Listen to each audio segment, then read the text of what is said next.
The Tartarian Empire is often considered a mystery, an advanced civilization that seems to have been erased from history. This remarkable society, known for its grand architecture and sophisticated technology, has left behind structures that defy the typical narratives of historical progress.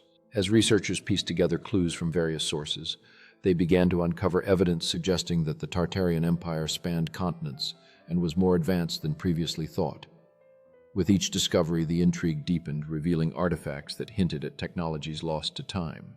The discovery of these artifacts sparked debates among historians and enthusiasts alike, igniting theories about technology that may have surpassed our current understanding. Each piece of evidence brought new questions, leading many to wonder what truly happened to this extraordinary empire and why it vanished from the annals of history. Explorations of the remnants revealed not just a civilization of immense scale, but also one rich in culture and innovation. Scholars painted vivid pictures of life in the Tartarian Empire, full of trade art and technological advancements that had somehow slipped through the cracks of recorded history.